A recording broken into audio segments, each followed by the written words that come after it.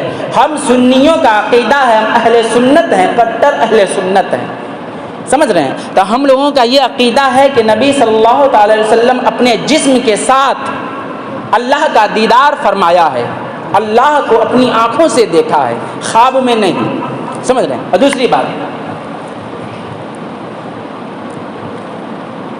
دیکھیے، اللہ تبارک و تعالی نے نبی پاک صلی اللہ علیہ وسلم کو معراج کرائی ہے، بالکل صحیح ہے۔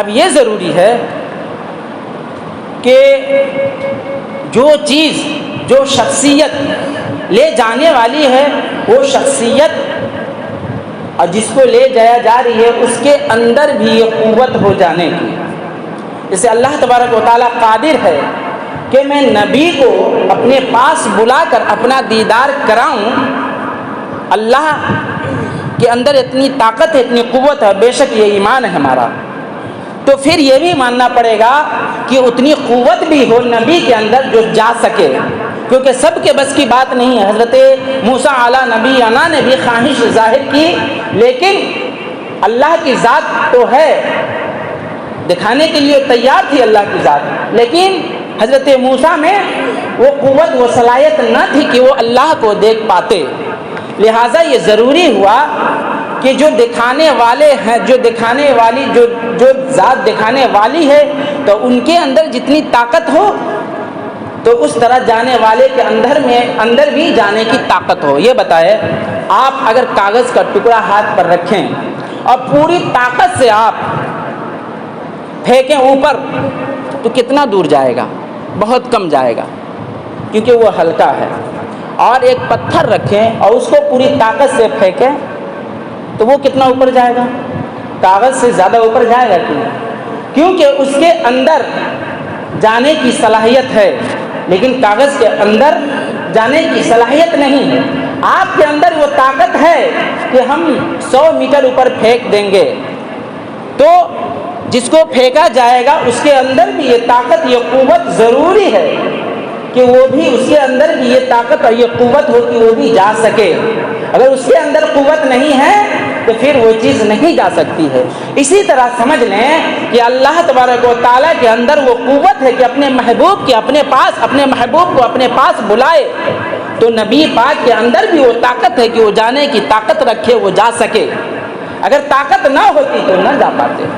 لہٰذا اتنا ہی پہ میں بس کرتا ہوں، زیادہ ٹائم نہیں لوں گا، آپ لوگوں کو بھوک لگی ہوگی، مؤذن صاحب بھی چلے گئے ہیں، انتظار کرتے کرتے اللہ تبارک و تعالی ہم سبھی کے محفل کو قبول فرمائے، اور ہم جو لوگ حضور صلی اللہ علیہ وسلم کی محفل میں بیٹھے ہیں، اللہ تبارک و تعالی اس نورانی و عرفانی محفل کے طفیل اور بیٹھنے کے طفیل اللہ تبارک و تعالی ہماری مغفرت فرمائے، ہمارے والدین، آبا و اجداد، دادا دادی، نانا نانی سب کی مغفرت فرمائے، آمین ثم آمین۔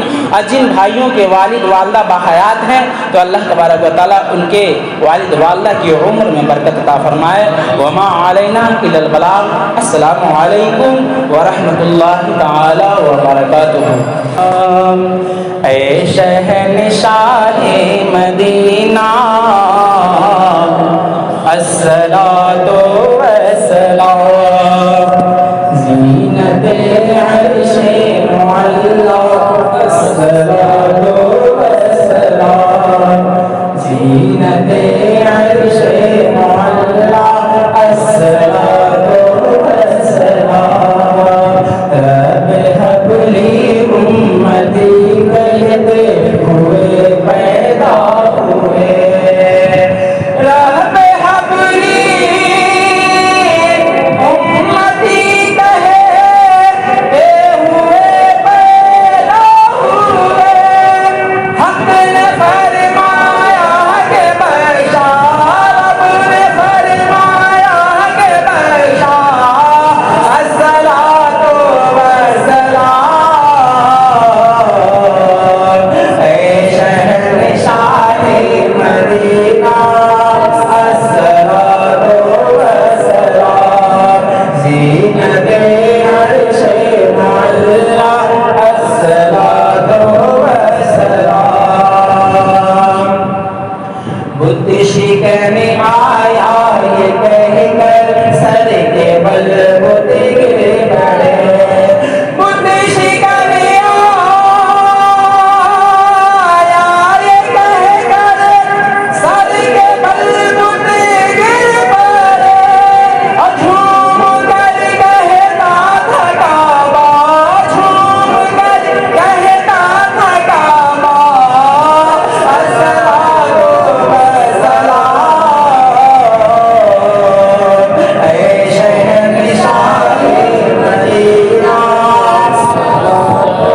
رہو تم اپنے آقا مردود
یا اللہ یا رحمان یا رحیم مولا کریم، ہم لوگوں نے ابھی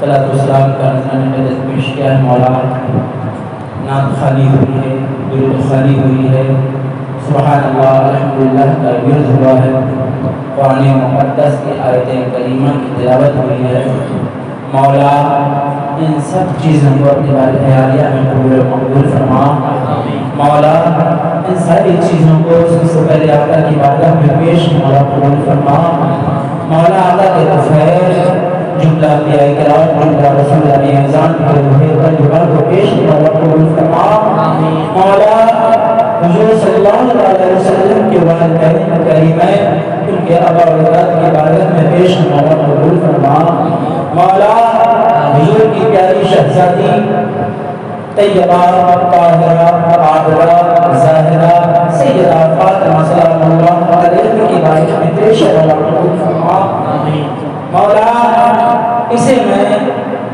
نبی کریم رحمت الرحیم صلی اللہ علیہ وسلم کے بھائی اور داماد رسول مولا کائنات علی المرتضی کرم اللہ تعالی وجہ الکریم وعلیہ السلام کی بارگاہ اقدس میں پیش کرتا ہوں مولا قبول فرما مولا، اسے میں امام حضرت حسین علیہ السلام کی بارگاہ میں پیش کرتا ہوں مولا قبول فرما، سرکار امام جعفر صادق، سرکار امام زین العابدین، سرکار امام تقی امام نقی، سرکار امام موسیٰ کاظم کی بارگاہ میں پیش مولا قبول فرما مولا، بالخصوص نبی کریم رحیم صلی اللہ علیہ وسلم کے جملہ آل اولاد اور اہل بیت کی بارگاہ میں پیش مولا قبول فرما مولا، ان ساری چیزوں کو پیران پیر اور شہزاد بغداد والے آقا عبدالقادر جیلانی محمد سبحانی کی بارگاہ میں پیش مولا قبول فرما خواجہ خواجہ حیدر علی خواجہ معین الدین اجمیری سنجری کی بارگاہ میں پیش فرما مولا، اسے میں سرکار سرکارہ سے ولی الدین احمد کی بارگاہ میں پیش کیا مولا قبول فرما۔ سرکار وارث پاک صاحب پاک مسعود غازی سرکار حاجی ملنگ حاجی علی ابراہیم شاہ بابا محمد شاہ بابا کی بارگاہ میں پیش کیا فرما۔ ان کے علاوہ دنیا کے جس کونے میں جس خطے میں اولیاء اللہ قرآن فرمان سارے ولیوں کی بارگاہ میں پیش کیا فرما۔ مولا ہمارے پیارے آقا صلی اللہ علیہ وسلم کی جتنی ساری امتیوں کے بارے میں پیش کیا فرما، سب کی مغفرت فرما۔ بالخصوص ہمارے جتنے نمازی ہے مولا، تو دل کے حالوں کو جانتا ہے مولا، تیری بارگاہ میں بیٹھے ہیں مولا، ان کے خاندان سے بھی، ان کے والد والدہ، ان کے دادا دادی نانا نانی، اہل خاندان جو لوگ بھی گزر چکے مولا، اس مبارک محفل کے طفیل، معراج النبی کے طفیل، درود خوانی کے طفیل، قرآن خوانی کے طفیل، فاتحہ خوانی کے طفیل مولا، ان سب کے آبادات کی مغفرت فرما، جنت میں اعلیٰ مقام عطا فرما مولا۔ ہم سب کی بے حساب مغفرت فرما، ہم سب کے گھر والوں کی بے حساب مغفرت فرما مولا۔ جن بھائیوں نے اس نیک کام میں حصہ لیا، چاہے وہ یہاں موجود ہو یا نہ ہو مولا، دل سے، زبان سے، مال سے، دولت سے مولا، جس طرح بھی انہوں نے مولا اس میں حصہ لیا مولا، اس کے دین کو بھی قبول فرما مولا، انہیں بھی خوشحالی عطا فرما مولا۔ جو لوگ یہاں بیٹھے مولا، ان کی دعاؤں کو قبول فرما، ان کی پریشانیوں کو قبول فرما، ان کی پریشانیوں کو مولا دور فرما مولا، ان پر فضل فرما، رحم فرما، کرم فرما مولا۔ یہ تیرے گنہگار بندے مولا، تجھ سے امید لگائے ہوئے ہیں مولا، تو ان کی مغفرت فرما دے مولا، ہم سب کی مغفرت فرما دے مولا۔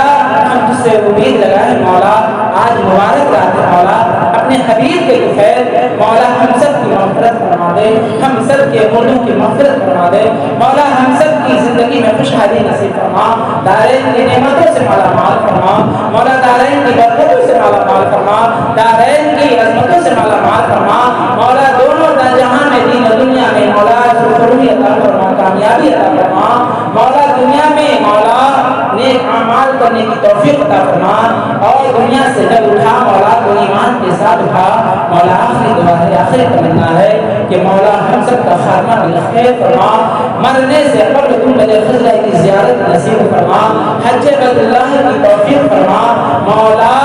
مولا ہم سب کے گھروں میں جب بھی موجود ہیں، ہم سب کے والد والدہ، بیوی بچے، بھائی بہن مولا، سب کو مولا سے سلامتی کے ساتھ لمبی زندگی عطا فرما مولا، سب کی مغفرت فرما مولا، ہم سب کی دعاؤں کو قبول فرما اور ظلم کو قبول فرما مولا۔ جو بھائی یہاں جو دعائیں لے کر بیٹھے ہو مولا، ان کی اس رات کے طفیل مولا، ان کی دعاؤں کو قبول فرما مولا۔ جب نظر کا عالم میں آخری وقت آئے مولا، اس وقت ہماری زبان پر پیارا سا کلمہ، ہمارے نبی کا پیارا سا کلمہ لا الہ الا اللہ محمد رسول اللہ صلی اللہ علیہ وسلم جاری ساری فرمانا، اور غلام پنجتن پاک میں اٹھانا مولا، پنجتن پاک کا غلام بنا کر ہی دنیا سے اٹھانا مولا۔ آل رسول کی محبت میں مارنا جلانا، آل رسول کی محبت ہمارے دل میں مولا عطا فرما مولا، خوب عطا فرما۔ ان اللہ و ملائکتہ یصلون علی النبی یا ایھا الذین آمنوا صلوا علیہ وسلم تسلیما، اللهم صل علی سیدنا و مولانا محمد وعلى آلہ وسلم، صلاۃ و سلام علیک یا حبیبی رسول اللہ۔